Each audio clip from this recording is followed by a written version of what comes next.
సమీకరించుకోలేక హామీలను మాట ఇచ్చిన ప్రకారము తేదీలు ప్రకటించిన ప్రకారము అమలు చేయలేక కాలయాపన చేయడానికి ప్రజల దృష్టిని మరల్చడానికి శ్వేతపత్రాల పేరిట జ్యుడిషియల్ ఎంక్వైరీల పేరిట ప్రాజెక్టుల సందర్శన పేరిట కొత్త డ్రామాకు తెరదీసినట్టుగా కనిపిస్తున్నది. చేయవలసిన పని చేయకుండా ప్రజలను మరొకసారి డైవర్ట్ చేయడానికి ప్రయత్నం చేస్తున్నట్టుగా కనిపిస్తున్నది. మేము శ్వేతపత్రాలను స్వాగతిస్తున్నాం, జ్యుడిషియల్ ఎంక్వైరీలను కూడా స్వాగతిస్తున్నాం. అవి మేము కోరుకున్నాం కూడా. రాష్ట్ర ప్రజలకు వాస్తవాలు తెలియాలి అంటే జ్యుడిషియల్ ఎంక్వైరీ జరగాలని మేమే కోరుకున్నాం. ఈరోజు కాళేశ్వరం ప్రాజెక్టుకు వెళ్లి వారే కొన్ని వాస్తవాలు ప్రజలకు తెలియజేశారు. అందుకు కూడా వారికి ధన్యవాదాలు. అందులో మొట్టమొదటిది, కాళేశ్వరం ప్రాజెక్టు పైన 1,00,000 కోట్ల రూపాయల అవినీతి జరిగింది అని సాక్షాత్తు రాహుల్ గాంధీ గారే అనేక బహిరంగ సభలలో చెప్పడం జరిగింది. ప్రస్తుత ముఖ్యమంత్రి గారు కూడా 1,00,000 కోట్ల అవినీతి జరిగిందని చెప్పడం జరిగింది. కాంగ్రెస్ పార్టీ నాయకులు కూడా అనేక మంది 1,00,000 కోట్ల అవినీతి కాళేశ్వరంలో జరిగింది అని చెప్పారు. కానీ ఈరోజు అధికారులు ఇచ్చిన పవర్ పాయింట్ ప్రజెంటేషన్ లో ఇప్పటి వరకు 93,000 కోట్లు మాత్రమే కాళేశ్వరం ప్రాజెక్టు పైన ఖర్చు జరిగింది అని ప్రస్తుతంలో రాష్ట్ర ప్రభుత్వమే ఒప్పుకోవడం జరిగింది. 93,000 కోట్లు మాత్రమే కాళేశ్వరం ప్రాజెక్టు పైన ఖర్చు పెడితే 1,00,000 కోట్ల అవినీతి ఏ రకంగా జరిగిందో కాంగ్రెస్ ప్రభుత్వం రాష్ట్ర ప్రజలకు సమాధానం చెప్పాలి. రెండవది, 1,00,000 కోట్ల రూపాయలు ఖర్చు పెట్టారు కాళేశ్వరం ప్రాజెక్టు పైన, 1 ఎకరానికి కూడా సాగునీరు ఇవ్వలేకపోయారని చెప్పారు. కానీ ఈ రోజు అధికారులు ఇచ్చిన పవర్ పాయింట్ ప్రజెంటేషన్ లో కాళేశ్వరం ప్రాజెక్టు ద్వారా నేరుగా 98,000 కొత్త ఆయకట్టుకు నీరిచ్చామని చెప్పి వాళ్ళే ఒప్పుకున్నారు. ఒకవైపు శ్రీరామ్ సాగర్ ప్రాజెక్టు మొదటి దశ, రెండవ దశ లోయర్ మాండేర్ డ్యామ్ కు దిగువన నల్గొండ జిల్లాలోని తుంగతుర్తి, సూర్యాపేట, కోదాడ వరకు కూడా కలుపుకొని 15 లక్షల ఎకరాల వరకు స్టెబిలైజేషన్ జరిగింది. కొత్తగా 98,000 ఎకరాలకు సాగునీరు వచ్చింది అని చెప్పి రాష్ట్ర ప్రభుత్వమే ఇవాళ పవర్ పాయింట్ ప్రజెంటేషన్ లో చెప్పడం జరిగింది. అంటే నిన్నటి వరకు కాంగ్రెస్ పార్టీ వాళ్ళు గత బీఆర్ఎస్ ప్రభుత్వం పైన చేసిన ఆరోపణలన్నీ కూడా కాళేశ్వరం విషయంలో అవాస్తవమని తేలింది. 1 ఎకరానికి సాగునీరు అందలేదని, 1,00,000 కోట్ల అవినీతి జరిగింది అని ఎన్నికల సమయంలో ఏదైతే ప్రజల్లోకి బలంగా తీసుకువెళ్లే ప్రయత్నం చేసి సఫలీకృతమయ్యారో అది అవాస్తవం అనేది ఈరోజు వారి మాటల్లోనే, వారి పవర్ పాయింట్ ప్రజెంటేషన్ లోనే చాలా స్పష్టంగా తెలియవచ్చింది. ఇవాళ భారీ నీటిపారుదల శాఖ మంత్రి గారు ఒక మాట చెప్పారు, తుమ్మిడిహట్టి దగ్గరనే తిరిగి మేము ప్రాజెక్టును ప్రారంభిస్తాం. తుమ్మిడిహట్టి ప్రాజెక్టు అనేది గ్రావిటీ ద్వారా సాగునీరు అందిస్తుందని మరొక తప్పుడు మాట మాట్లాడారు. తుమ్మిడిహట్టి దగ్గర చేపట్టే ప్రాజెక్టు కూడా లిఫ్ట్ ఇరిగేషన్ ప్రాజెక్టే, అందులో కూడా లిఫ్ట్ ఉన్నది, దానికి కూడా పవర్ కన్జంప్షన్ ఉన్నది. అది గ్రావిటీ కెనాల్ కాదు, గ్రావిటీ ద్వారా సాగునీరు రాదు. తుమ్మిడిహట్టి దగ్గర స్వర్గీయ రాజశేఖర రెడ్డి గారు 16 డిసెంబర్ 2008లో శంకుస్థాపన చేశారు. అంతకుముందే 2015 నుంచే దానిపైన వ్యాప్కాస్ట్ ద్వారా సర్వే చేపించారు, ఎస్టిమేట్స్ చేశారు, కేంద్ర జలవనరుల సంఘానికి ప్రతిపాదన కూడా పంపించారు. కేంద్ర జలవనరుల సంఘం చాలా స్పష్టంగా చెప్పింది, మీరు అనుకున్నట్టుగా 160 టీఎంసీల నీటి లభ్యత తమిళహట్టి దగ్గర లేదు, ఎగువ రాష్ట్రాలు వాడుకుంటే మీకు 100 టీఎంసీలు కూడా దొరకవు, అక్కడ మీరు ప్రతిపాదించిన ప్రాజెక్టు సక్సెస్ కాదు, వాటర్ అవైలబిలిటీ లేదు అని చెప్పి కేంద్ర జలవనరుల సంఘం రాష్ట్ర ప్రభుత్వానికి లేఖ ద్వారా చాలా స్పష్టంగా 2015లోనే తెలియజేయడం జరిగింది. అంతేకాకుండా మహారాష్ట్ర ప్రభుత్వం అప్పుడున్న ముఖ్యమంత్రి చాలా స్పష్టంగా మన రాష్ట్ర ముఖ్యమంత్రి కిరణ్ కుమార్ రెడ్డి గారికి లెటర్ రాస్తూ, మీరు తొందరపడి తమిళహట్టి దగ్గర 152 మీటర్ల ఎత్తుతోని బరాజ్ ప్రాజెక్ట్ నిర్మాణం చేస్తున్నారు, దానికి మేము ఒప్పుకోవడం లేదు. 148 మీటర్లకే మీరు పరిమితమై ప్రాజెక్ట్ కట్టుకోవాలి, లేకుంటే మా మహారాష్ట్రలో సబ్మెర్జెన్స్ వస్తున్నది, మా ప్రజలు ఒప్పుకోవడం లేదు, దీనికి మేము సమ్మతించము. మీరు యూనిలేటరల్గా అంటే మా అంగీకారం లేకుండానే కనుక మీరు నిర్మాణం చేస్తే జరగబోయే పరిణామాలకు మీరే బాధ్యత వహించవలసి వస్తుంది, మీరు పెట్టే ఖర్చంతా కూడా నీళ్ల పాలైందని చెప్పి ఆయన చాలా స్పష్టంగా ఒక లెటర్, ఇది 5 అక్టోబర్ 2013న మహారాష్ట్ర ముఖ్యమంత్రి గారు మన రాష్ట్ర ముఖ్యమంత్రి కిరణ్ కుమార్ రెడ్డి గారికి ఒక లేఖ రాశారు. అదేవిధంగా సెంట్రల్ వాటర్ కమిషన్, ఇదైతే సెంట్రల్ వాటర్ కమిషన్ కూడా మనకు ఒక లెటర్ రాసింది, సిడబ్ల్యూసి డేటెడ్ అగైన్, ఇది కూడా 2008లోనే. వీళ్ళు కూడా చాలా స్పష్టంగా చెప్పారు, వాటర్ అవైలబిలిటీ లేదు, మీరు స్టోరేజ్ రిజర్వాయర్లను కూడా పెంచుకోవాల్సిన అవసరం ఉన్నది, మరి ఆ రకంగా మీ ప్రతిపాదన లేదు, ఇది మేము వాటర్ అవైలబిలిటీ లేనప్పుడు దీన్ని అంగీకరించే అవకాశం లేదు అని చెప్పి వాళ్ళు కూడా చాలా స్పష్టంగా సిడబ్ల్యూసి కూడా చెప్పింది. అంటే కేంద్ర జలవనరుల సంఘం తమిళహట్టి దగ్గర మీరు అనుకున్నట్టుగా 160 టీఎంసీల వాటర్ అవైలబిలిటీ ఉండడం లేదు, కాబట్టి అక్కడ ప్రాజెక్టు కట్టుకోవడం వల్ల లాభం లేదు అని చాలా స్పష్టంగా చెప్పారు. మహారాష్ట్ర ప్రభుత్వం 152 మీటర్ల ఎత్తుతో మీరు ప్రాజెక్టు కనుక కట్టినట్లయితే దానికి మేము సమ్మతించడం లేదు, దానికి పూర్తి బాధ్యత మీరే వహించాలని చెప్పి మనకు లేఖ రాసింది. అయినా కూడా డిసెంబర్ 16, 2008లో అప్పటి ముఖ్యమంత్రి రాజశేఖర రెడ్డి గారు దీనికి ఫౌండేషన్ వేశారు. 2008 నుంచి జూన్ 2014 వరకు కాంగ్రెస్ పార్టీ అప్పటి ఆంధ్రప్రదేశ్లో అధికారంలో ఉన్నది. నేను అడుగుతున్నా, ప్రస్తుతం ఉన్న కాంగ్రెస్ పార్టీ నాయకులు ఆనాడు కూడా ఉన్నారు మంత్రులుగా, ఈనాడు మంత్రులుగా ఉన్న వాళ్ళు కొంతమంది ఆనాడు కూడా మంత్రులుగా ఉన్నారు. 2008 నుంచి 2014 వరకు కేంద్రంలో కాంగ్రెస్ పార్టీ అధికారంలో ఉన్నది, మహారాష్ట్రలో కాంగ్రెస్ పార్టీ అధికారంలో ఉన్నది, ఉమ్మడి ఆంధ్రప్రదేశ్లో కూడా కాంగ్రెస్ పార్టీ అధికారంలో ఉన్నది. కేంద్రంలో 2 రాష్ట్రాల్లో అధికారంలో ఉన్న మీరు మహారాష్ట్రతోని ఒప్పందం చేసుకోలేకపోయారు, కేంద్ర జలవనరుల సంఘం నుంచి అనుమతి తెచ్చుకోలేకపోయారు. అది మీ వైఫల్యం కాదా నేను అడుగుతున్నా. ఫౌండేషన్ వేసిన రోజున 4 ఏళ్లలో పూర్తి చేస్తామన్నారు, కానీ 8 ఏళ్ళైనా కనీసము అనుమతులు కూడా మీరు తెచ్చుకోలేకపోయారు. అంతేకాకుండా ఆనాడు మీరు చాలా గొప్ప పని చేశారు. కొత్తగా ఈపీసీ అనే ఒక సిస్టాన్ని తీసుకువచ్చి, ఈపీసీ అంటే ఎస్టిమేట్ ప్రొక్యూర్ కన్స్ట్రక్షన్ అనే ఒక కొత్త సిస్టాన్ని తీసుకువచ్చి కాంట్రాక్ట్లకే అన్ని అవకాశాలు అధికారాలు కట్టబెట్టి ఎక్కడ లేని విధంగా మొబిలైజేషన్ అడ్వాన్స్ కూడా ఇచ్చారు. జీవోలు 0.5% మొబిలైజేషన్ అడ్వాన్స్ ఇస్తామని చెప్పి దాదాపు 2 to 5% మొబిలైజేషన్ అడ్వాన్స్ కూడా ఇచ్చారు.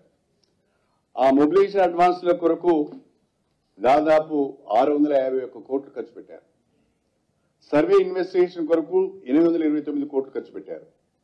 అదేవిధంగా భూసేకరణ కొరకు 16 కోట్లు, పనుల కొరకు 151 కోట్లు ఖర్చు పెట్టారు. మొత్తంగా వాళ్ళు దిగిపోయే వరకు 6,000 కోట్ల రూపాయలు 2014 జూన్ వరకు 6,116 కోట్లు ఆనాడున్న తమిళహట్టి పైన వాళ్ళు ఖర్చు చేయడం జరిగింది. కానీ ఒక ఎకరానికి కూడా సాగునీరు రాలేదు, ఎక్కడ కూడా పనులు ముందుకు సాగలేదు. అలాంటి పరిస్థితులలో తెలంగాణ రాష్ట్రాన్ని సాధించుకున్న తర్వాత తెలంగాణ భూములకు సాగునీరు అందించాలనే ఒక సంకల్పంతో తెలంగాణలో ఉన్న వలసలను నివారించాలనే ఆలోచనతో వ్యవసాయ కూలీలకు పనులు కల్పించాలనే ఆలోచనతోని తెలంగాణ వచ్చిన తర్వాత ముఖ్యమంత్రిగా కేసీఆర్ గారు పదవి బాధ్యతలు చేపట్టిన తర్వాత తమిళహట్టి దగ్గర వాటర్ అవైలబిలిటీ లేదు కాబట్టి, సిడబ్ల్యూసి అనుమతి లేదు కాబట్టి మహారాష్ట్రతోని అనవసరమైన తగాద డిస్ప్యూట్ ఉన్నది కాబట్టి ఏ రకమైన డిస్ప్యూట్ లేని దగ్గర వాటర్ అవైలబిలిటీ ఎక్కువ ఉన్న దగ్గర మనము ప్రాజెక్టును కొత్తగా నిర్మాణం చేసుకుంటే బాగుంటుందని ఆలోచించి మనము కాళేశ్వరం ప్రాజెక్టుకు రూపకల్పన చేయడం జరిగింది. ఈ కాళేశ్వరం ప్రాజెక్టు రూపకల్పన చేసే క్రమంలో రీఇంజనీరింగ్ చేయడం జరిగింది. తమిళహట్టి దగ్గర కట్టే ప్రాజెక్టు 16 లక్షల ఎకరాలకు సాగునీరు ఇస్తుందని 38,500 కోట్ల రూపాయలు ఖర్చు అవుతుందని వాళ్ళు అంచనా వేశారు. ఆ మేరకు అడ్మినిస్ట్రేటివ్ శాంక్షన్ కూడా ఇచ్చారు. అయితే తమిళహట్టి దగ్గర ఇది సాధ్యం కాదు అని తెలిసిన తర్వాత నీరు కూడా లభించదు అని తెలిసిన తర్వాత మహారాష్ట్రతోని డిస్ప్యూట్ ఉందని తెలిసిన తర్వాత ప్రాణహిత చేవెళ్లకు బదులు కాళేశ్వరం ప్రాజెక్టును నిర్మించాలని దాన్ని రీడిజైన్ చేసి రీఇంజనీరింగ్ చేయడం జరిగింది. వాస్తవంగా 248 టీఎంసీల నీటిని వినియోగించుకునే విధంగా 13 జిల్లాలు, 31 నియోజకవర్గాలు, 121 మండలాలు, 1698 గ్రామాల్లో నీటి వినియోగము, 19,63,000 ఎకరాల కొత్త ఆయకట్టు, 18,62,000 ఎకరాల స్టెబిలైజేషన్ తోని ఈ కాళేశ్వరం ప్రాజెక్టును డిజైన్ చేయడం జరిగింది.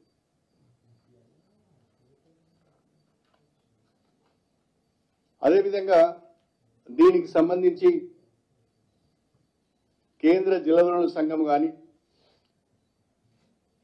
కాళేశ్వరం ప్రాజెక్టు నిర్మాణానికి అవసరమైన అన్ని అనుమతులు మేడిగడ్డ, అన్నారం, సుందిల్ల ఈ 3 ప్రాజెక్టులకు సంబంధించి జలాశయాల నిర్మాణానికి సంబంధించి కేంద్ర ప్రభుత్వ సంస్థల నుంచి తీసుకోవాల్సిన అన్ని అనుమతులను కూడా తెలంగాణ ప్రభుత్వం తీసుకోవడం జరిగింది. అది హైడ్రాలజీ క్లియరెన్స్ కానీ, ఇంటర్ స్టేట్ మ్యాటర్స్ కానీ, ఇరిగేషన్ ప్లానింగ్ కానీ, లేదా కాస్ట్ అప్రైజల్ కానీ, central soil and materials research station నుంచి వచ్చే అనుమతులు కానీ, minister of environment and forest దగ్గర నుండి కానీ, సెంట్రల్ గ్రౌండ్ వాటర్ నుంచి కానీ, ట్రైబల్ వెల్ఫేర్ డిపార్ట్మెంట్ నుంచి కానీ, టెక్నికల్ అడ్వైజర్ కమిటీ నుంచి కానీ దాదాపు 11 రకాల అనుమతులను కేంద్ర ప్రభుత్వ సంస్థల నుంచి తెలంగాణ ప్రభుత్వము తీసుకోవడం జరిగింది. కేంద్ర ప్రభుత్వం నుంచి అన్ని అనుమతులు వచ్చిన తర్వాతనే కాళేశ్వరం ప్రాజెక్టు పనులు ప్రారంభించడం జరిగింది. అయితే కాళేశ్వరం ప్రాజెక్టు యొక్క వ్యయం పెరిగింది. తమిళహట్టి దగ్గర ప్రాజెక్టు కడితే 38,500 కోట్లతోనే పూర్తి అయ్యేది. మీరు 80,000కు దాని కాస్ట్ పెంచారు అని కాంగ్రెస్ పార్టీ వాళ్ళు మాట్లాడుతున్నారు. అవును, కాస్ట్ పెరిగింది. ఎందుకంటే దాదాపు 141 టీఎంసీలను నిల్వ చేసుకునే జలాశయాల నిర్మాణం జరిగింది. 141 టీఎంసీఎఫ్టీ వాటర్ ను స్టోర్ చేసుకునే విధంగా అనేక రిజర్వాయర్లు వచ్చాయి. అదేవిధంగా 3 బ్యారేజీలు వచ్చాయి. మల్టిపుల్ లిఫ్ట్స్ వచ్చాయి. పవర్ కన్జంప్షన్ వచ్చింది. సబ్ స్టేషన్స్ వచ్చాయి. కాబట్టి కాస్ట్ పెరిగిందనే విషయాన్ని ఈ సందర్భంగా కాంగ్రెస్ పార్టీ గమనించాలని చెప్పి కూడా నేను కోరుతున్నాను. దీనికి సంబంధించి వాస్తవంగా 3 సంవత్సరాలలో ప్రాజెక్టు పూర్తి చేసుకున్నాం. ఆ ప్రాజెక్టు ద్వారా ప్రస్తుత కాంగ్రెస్ ప్రభుత్వం చెప్తున్నట్టుగానే 98,000 ఎకరాల కొత్త ఆయకట్టుకు నీరిచ్చుకున్నాం. దాదాపు 16 లక్షల ఎకరాల కాకతీయ కెనాల్ కింద ఉన్న ఆయకట్టును స్టెబిలైజ్ చేసుకున్నాం. అదేవిధంగా 2023, 24, 24, 25, 26, 27 ఈ వరుసగా 5 సంవత్సరాలు కొత్తగా 19 లక్షల ఎకరాల ఆయకట్టు స్థిరీకరించే విధంగా కూడా ఏర్పాటు చేసుకునే విధంగా కూడా ప్రణాళికను రూపొందించుకోవడం జరిగింది. ప్రాజెక్ట్ రిపోర్ట్లో పెట్టుకోవడం జరిగింది. దురదృష్టం ఏంటి అంటే ఇవాళ మేడిగడ్డ బరాజ్ కుంగిపోవడం, 19, 20, 21 పియర్స్ 7వ బ్లాక్ లో ఉన్న 19, 20, 21 పియర్స్ మధ్యన కొంత 1.25 మీటర్స్ తోని అది సెటిల్ కావడం, కుంగిపోవడం జరిగింది. అది నిజంగా కూడా దురదృష్టకరమైన సంఘటన. దానిపైన సమగ్రమైన విచారణ జరగవలసిన అవసరం ఉంది.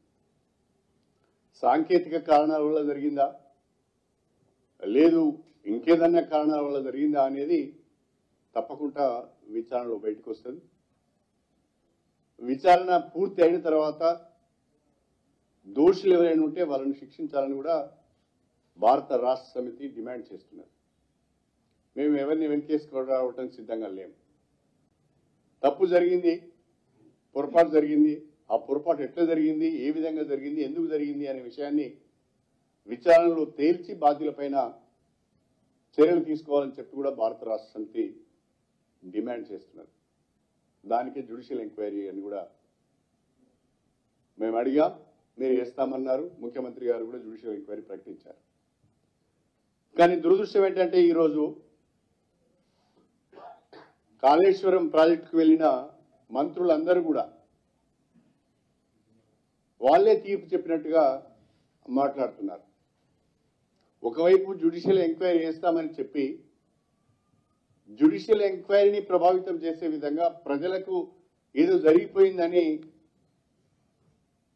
కల్పించి చెప్పే విధంగా మంత్రులు ప్రయత్నం చేయడం చాలా విచారకరం. అది సరైనది కాదు అని నేను ఈ సందర్భంగా తెలియజేస్తాను. మీరు వెళ్ళారు, ప్రాథమికంగా ఒక అంచనాకు వచ్చారు. ఆ ప్రాథమికంగా వచ్చిన అంచనా పైన ఒక జ్యుడిషియల్ ఎంక్వైరీ చేయాలనుకున్నారు. ఆ జ్యుడిషియల్ ఎంక్వైరీ వేసిన తర్వాత ఆ జ్యుడిషియల్ ఎంక్వైరీలో తప్పకుండా టెక్నికల్ ఎక్స్పర్ట్స్ ఉంటారు, ఫైనాన్షియల్ ఎక్స్పర్ట్స్ ఉంటారు, ఇతర అవసరాలైన అందరి దగ్గర నుంచి కూడా ఇన్పుట్స్ తీసుకుంటారు. వాళ్ళు తీసుకుని ఒక రిపోర్ట్ ఇస్తారు. ఆ రిపోర్ట్ ఇచ్చిన తర్వాత జ్యుడిషియల్ ఎంక్వైరీ పూర్తి చేసి సమగ్రమైన రిపోర్టు రాష్ట్ర ప్రభుత్వానికి వచ్చిన తర్వాత దానిపైన మంత్రులు స్పందిస్తే బాగుంటుంది. కానీ ఆ రిపోర్టు రాకముందే, పని ప్రారంభం కాకముందే, జ్యుడిషియల్ ఎంక్వైరీకి సంబంధించిన కమిటీ కాన్స్టిట్యూట్ కాకముందే మీరే తీర్పులు చెప్పేస్తే ఎవరిని తప్పుదో పట్టించడానికి ప్రయత్నం చేస్తున్నారో మంత్రులు ఆలోచించాలి. ఉత్తమ్ కుమార్ రెడ్డి గారు ఆలోచించాలి. వారికి చాలా విషయాలు అవగాహన ఉందని నేను అనుకుంటున్నాను. కానీ ఒక మంత్రిగా ఉండి మీరే ముందుగా జడ్జిమెంట్ ఇచ్చేస్తే ఎంక్వైరీ ఏ రకంగా జరుగుతుందో ఆలోచించుకోవాల్సిన అవసరం ఉందని చెప్పి నేను సవినయంగా తెలియజేసుకుంటాను. ఉత్తమ్ కుమార్ రెడ్డి గారు మరొక మాట అన్నారు. ఏమని? కాళేశ్వరం ప్రాజెక్టుకు జాతీయ హోదా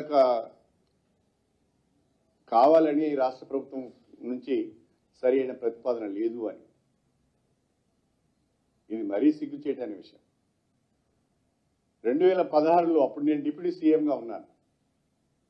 కేసీఆర్ నాయకత్వంలో, అప్పటి ముఖ్యమంత్రి కేసీఆర్ నాయకత్వంలో మేమందరూ ఢిల్లీకి వెళ్ళాం. ప్రధానమంత్రి గారిని కలిసినాం. ప్రధానమంత్రి గారిని కలిసిన టీంలో నేను కూడా ఉన్నాను. ఆ రోజు ఇచ్చిన లేఖ నా దగ్గర ఉన్నది. ఆ రోజు ముఖ్యమంత్రి కేసీఆర్ గారు ప్రధానమంత్రి నరేంద్ర మోడీ గారికి ఒక లేఖ ఇచ్చారు. కాళేశ్వరం ప్రాజెక్టుకు జాతీయ హోదా ఇవ్వండి. తెలంగాణ కొత్తగా ఏర్పడిన రాష్ట్రం, మీ సహకారం కావాలి. కాళేశ్వరం ప్రాజెక్టు ద్వారా దాదాపు 33 లక్షల ఎకరాలకు 36 లక్షల ఎకరాలకు మేము కొత్త ఆయకట్టు కానీ స్టెబిలైజేషన్ ద్వారా కానీ నీరు ఇవ్వబోతున్నాం. మీరు మాకు సహకరించమని అంటే తప్పకుండా ఎగ్జామిన్ చేపిస్తా అన్నారు. 2016లోనే కాదు, మీరు అసెంబ్లీలో కూడా మా ఉపన్యాసాలు విన్నారు. బయట కూడా మా ఉపన్యాసాలు విన్నారు, పార్లమెంట్లో కూడా మా ఎంపీలు మాట్లాడిన మాటలు విన్నారు. అనేక సందర్భాలలో కేంద్ర ప్రభుత్వాన్ని అడుగుతూనే ఉన్నాం కాళేశ్వరం ప్రాజెక్టుకు జాతీయ హోదా ఇవ్వమని. కానీ బీజేపీకి ఉన్న తెలంగాణ పైన ఉన్న సవితి తల్లి ప్రేమతో అభివృద్ధి చెందుతున్న తెలంగాణను అడ్డుకోవాలనే కక్షతో మాత్రమే కాళేశ్వరం ప్రాజెక్టు జాతీయ హోదా ఇవ్వలేదు. కానీ ఇతర రాష్ట్రాల్లో ఎన్నికల సమయంలో ప్రాజెక్టులకు జాతీయ హోదా ఇచ్చారు. ఇది వాస్తవం. ఇప్పుడు పాలమూరు ప్రాజెక్టుకు మేము జాతీయ హోదా అడిగాము అంటారు. సంతోషం, మేము కూడా అడుగుతాం. నేను మొన్న చెప్పాను, మొన్న అసెంబ్లీలో నేనే మాట్లాడినాను. అసెంబ్లీలో నేను మాట్లాడితే ఏం చెప్పానంటే, పాలమూరు రంగారెడ్డి ప్రాజెక్టుకు జాతీయ హోదా కల్పించడానికి అసెంబ్లీలో ఏకగ్రీవ తీర్మానం చేద్దాం, కేంద్ర ప్రభుత్వానికి పంపిస్తామని చెప్పి నేను మొన్న అసెంబ్లీలో కూడా మాట్లాడాను. తప్పకుండా మేము దానికి మద్దతు ఇస్తాం, సపోర్ట్ చేస్తాం. మీరు కొట్లాడండి, మీతో పాటుగా మేము ఉంటాం. పాలమూరు రంగారెడ్డి జిల్లా రైతాంగానికి న్యాయం జరగాలని మేము కోరుకుంటున్నాం. దానికి మీరు జాతీయ హోదా తీసుకువస్తే సంతోషపడే వాళ్ళలో మేము మొదటి వాళ్ళమని చెప్పి కూడా ఈ సందర్భంగా నేను సవినయంగా తెలియజేసుకుంటున్నాను. కాంగ్రెస్ పార్టీ ప్రతిసారి ఒక మాట మాట్లాడుతున్నది, ప్రాజెక్టు అంచనాలన్నీ పెరిగిపోతున్నాయని. నేను అడుగుతున్నా ఉత్తమ్ కుమార్ రెడ్డి గారిని, భారతదేశంలో ఏ ఒక్క ప్రాజెక్ట్ అయినా అంచనాలు పెంచుకోకుండా పూర్తి చేయబడ్డదా? ఒకటి ఎగ్జాంపుల్గా మీరు చెప్తారా? భారతదేశంలో ఏ ఒక్క నీటిపారుదల ప్రాజెక్ట్ అయినా అంచనాలను పెంచుకోకుండా, సవరించుకోకుండా పూర్తి చేసిన సంఘటనలు ఉన్నాయా? ఉదాహరణలు ఉంటే చెప్పండి. నా దగ్గర ఉన్నాయి. ఉదాహరణ నాగార్జున సాగర్ ఉన్నది. నాగార్జున సాగర్ 1954లో 122 కోట్లతో ప్రారంభించింది. అది పూర్తి అయిన నాటికి 1200 కోట్లకు పోయింది. 122 కోట్ల నుంచి 1200 కోట్లకు పోయింది. అదేవిధంగా మన రాష్ట్రంలోనే శ్రీరామ్ సాగర్ ప్రాజెక్టు ఉన్నది. దాన్ని అయితే 40 కోట్లతోనే ప్రతిపాదించారు. అంటే ఆ రోజు కాస్ట్ ఎఫెక్ట్ అట్లా ఉండేది. ఇది కూడా 1964లో 40 కోట్లతో ప్రతిపాదించిన శ్రీరామ్ సాగర్ పూర్తి కావడానికి 4300 కోట్లు అయింది. 40 కోట్లు ఎక్కడ, 4300 కోట్లు ఎక్కడ? ఎన్ని రేట్లు ఒకసారి మీరు ఆలోచించండి. ఆ రకంగా ఏ ప్రాజెక్టు తీసుకున్నా తప్పకుండా ప్రాజెక్టు నిర్మాణానికి కనీసం 5 నుంచి 10 సంవత్సరాలు, 15 సంవత్సరాలు పడుతుంది. కాబట్టి మెటీరియల్ కాస్ట్ పెరుగుతుంది. కాబట్టి ఆ పెరిగిన మెటీరియల్ కాస్ట్కి అనుగుణంగా ప్రాజెక్టు యొక్క కాస్ట్ కూడా రివైజ్ చేయవలసి వస్తుంది. అంచనాలు పెరుగుతూ వస్తాయి. ల్యాండ్ కాస్ట్ పెరుగుతుంది, మెటీరియల్ కాస్ట్ పెరుగుతుంది. కాబట్టి ప్రాజెక్టు యొక్క కాస్ట్ కూడా పెరుగుతుంది. బీఆర్ఎస్ ప్రభుత్వం ప్రాజెక్టుల యొక్క అంచనాలు పెంచింది అని మాట్లాడుతున్నారు. పెంచినది ఎవరో చెప్పండి. దేశంలో ఏ ఒక్క ప్రాజెక్ట్ అయినా ప్రతిపాదించబడిన ఎస్టిమేట్తోనే పూర్తి చేసింది ఉంటే చెప్పండి. వాస్తవాలని ఈ రకంగా ఉంటే మీరు ఇంకొక రకం మాట్లాడుతున్నారు. ప్రతిసారి భారత రాష్ట్ర సమితి ప్రాజెక్టుల నిర్మాణం చేయలేదు, కొత్తగా వచ్చిన ఆయకట్టు ఏం లేదు, మహబూబ్నగర్ జిల్లాలో ఆయకట్టు పెరగలేదు, మహబూబ్నగర్ జిల్లాలో వలసలు ఆగిపోలేదు, లేకుంటే ఇతర జిల్లాలో కూడా పెద్దగా ఆయకట్టు పెరిగింది ఏం లేదని మాట మాట్లాడుతున్నారు. నేను అడుగుతున్నా, ఒక్క మాటకు మీరు సమాధానం చెప్పాలి. తెలంగాణ వచ్చిన తర్వాత ఈ 10 ఏళ్లలో తెలంగాణ ప్రభుత్వం చేపట్టిన అనేక కార్యక్రమాల వల్ల 2 పంటలకు సాగునీరును అందుబాటులో ఉంచడం వలన, రైతు బంధు ద్వారా పెట్టుబడి సహాయం అందించడం వలన, 24 గంటల ఉచిత కరెంటు అందుబాటులో ఉండడం వలన పంటల విస్తీర్ణం పెరిగింది. 2014-15లో 1,31,00,000 ఎకరాలు పంటల విస్తీర్ణం ఉంటే 2022-23కు వచ్చే వరకే 2,08,00,000 ఎకరాలకు పంటల విస్తీర్ణం పెరిగింది. అదేవిధంగా 2013-14లో పంటల దిగుబడి అన్ని పంటలు కలిపి 1,07,49,000 టన్నులు ఉంటే 2022-23కు వచ్చే వరకే 4,65,00,000 టన్నులకు పెరిగింది దిగుబడి. సింపుల్ గా చెప్పాలంటే, స్ట్రైట్ గా చెప్పాలంటే, వరి ధాన్యం విషయంలో 2014-15లో వరి ధాన్యాన్ని సేకరించింది, అంటే నేను ఓన్లీ ప్రొక్యూర్డ్ క్వాంటిటీ, ఎందుకంటే ఇది అఫీషియల్ గా ఉంటుంది కాబట్టి చెప్తున్నాను నేను, ఇది రికార్డ్స్ లో ఉంటుంది. 2014-15లో వరి ధాన్యాన్ని కొన్నది 24 లక్షల టన్నులు అయితే 2020-21లో 1,40,00,000 టన్నులు కొన్నారు. మరి ఈ పంటల విస్తీర్ణం ఎట్లా పెరిగింది? ఈ పంటల దిగుబడి ఎట్లా పెరిగింది? ఈ వరి ధాన్యం సేకరణ ఇంత విపరీతంగా ఎందుకు పెరిగింది? ఇది మేము సాధించిన విజయం కాదా? మా ప్రభుత్వం సాధించిన విజయం కాదా అని నేను అడుగుతున్నా. ఇప్పటికైనా కాంగ్రెస్ పార్టీ అవాస్తవాలను ప్రచారంలో పెట్టి తప్పించుకునే ప్రయత్నం చేయకుండా, గత ప్రభుత్వం పైన బురద జల్లి కాలయాపన చేసి ఇచ్చిన హామీలను నిలబెట్టుకునే విషయంలో వెనుకడుగు వేయకుండా, జ్యుడిషియల్ ఎంక్వైరీలు చేస్తూనే, మీరు చేయవలసుకున్న జ్యుడిషియల్ ఎంక్వైరీలు చేస్తూనే మీరు ఎన్నికల సందర్భంలో అభయహస్తం పేరిట మేనిఫెస్టోలో పొందుపరిచిన హామీలను అమలు చేయాలని చెప్పి మేము డిమాండ్ చేస్తున్నాం. అది చేయకుండా మీరు ప్రతిదానికి డేట్ ఇచ్చారు. ప్రస్తుతం ఉన్న ముఖ్యమంత్రి రేవంత్ రెడ్డి గారు ఒక మాట, నేను స్వయంగా ఆయన ప్రెస్ మీట్ చూశాను. డిసెంబర్ 9, 2023న మా ప్రభుత్వం వస్తున్నది. డిసెంబర్ 9, 2023న మొట్టమొదటి సంతకము రైతుల రుణమాఫీ 2 లక్షల రూపాయల పంట రుణాలను మాఫీ చేసే ఫైల్ మీద సంతకం పెడతా అన్నాడు. ఏమైంది అని నేను అడుగుతున్నా. ఈ రకంగా చాలా హామీలు ఇచ్చారు. దయచేసి వాటి గురించి ఆలోచించండి. రైతులు పంట రుణాల మాఫీ గురించి చూస్తున్నారు. రైతులు రైతు బంధు ఇంకా రావడం లేదని చూస్తున్నారు. మహిళలు ఇంకా మాకు మహాలక్ష్మి పథకంలో ప్రకటించిన విధంగా 2,500 రూపాయల ఆర్థిక సాయం అందలేదని చూస్తున్నారు. అందరూ అన్నిటికంటే విచారకరమైన విషయం ఏంటంటే, విడ్డూరమైన విషయం ఏంటంటే, ప్రియాంక గాంధీ గారు హైదరాబాద్కు వచ్చి యూత్ డిక్లరేషన్ సభలో నిరుద్యోగ యువతకు నెలకు 4,000 రూపాయల భృతి ఇస్తామని ప్రకటించారు. వాళ్ళ మేనిఫెస్టోలో కూడా, అభయహస్తం మేనిఫెస్టోలో యువ వికాసం కింద నిరుద్యోగులకు 4,000 రూపాయల భృతి ఇస్తామని చెప్పారు. కానీ మొన్న తెలంగాణ శాసనసభలో రాష్ట్ర ఆర్థిక శాఖ మంత్రులు బట్టి విక్రమార్క గారు మేము నిరుద్యోగ భృతి ఇస్తామని ఎక్కడ చెప్పలేదనే మాట మాట్లాడారు. ఆ రకంగా మాట మార్చి తప్పించుకునే ప్రయత్నం చేస్తున్నారు. కాలయాపన చేసి హామీలను ప్రజలు మర్చిపోయే విధంగా చేస్తున్నారు.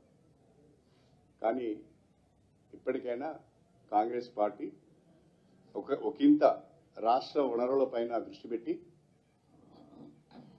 వనరుల సమీకరణ పైన దృష్టి పెట్టి ఇచ్చిన హామీలను ఒక్కొక్కటే నెరవేర్చే ప్రయత్నం చేయాలి. 100 రోజులు కాదు, 6 మాసాల సమయం తీసుకోండి. మీరు 6 మాసాల లోపైన 412 హామీలను మీరు అమలు చేయాలని చెప్పి భారత రాష్ట్ర సమితి కోరుతున్నది, డిమాండ్ చేస్తున్నది. అలా కాకుండా అనునిత్యము గత ప్రభుత్వం పైన నిందలు వేస్తాం, గత ప్రభుత్వం పైన ఆరోపణలు చేస్తాం, గత ప్రభుత్వం అవినీతి చేసిందని చెప్తాం. అసలు అవినీతికి పేటెంటే కాంగ్రెస్ కదా. దేశంలో అవినీతిని పెంచి పోషించిన పార్టీ కాంగ్రెస్ పార్టీ కదా. అనేక కుంభకోణాలకు మీరే కదా మార్గదర్శకులు. అందుకనే కదా ఇది కాంగ్రెస్ కాదు స్కాంగ్రెస్ అన్నది. కాబట్టి స్కాములు మీకు అలవాటు, మాకు అలవాటు లేదు. మీరు వేసే ప్రతి ఎంక్వైరీని మేము ఎదుర్కొంటాం, ప్రజలకు ఎప్పుడు అందుబాటులో ఉంటాం. మీరు ఇచ్చిన హామీలను నిలబెట్టేంత, మీరు అమలు చేసేంత వరకు మేము వెంటబడుతూనే ఉంటాం, ప్రజల పక్షాన పోరాటాలు చేస్తూనే ఉంటామని చెప్పి తెలియజేసుకుంటూ సెలవు తీసుకుంటున్నాం.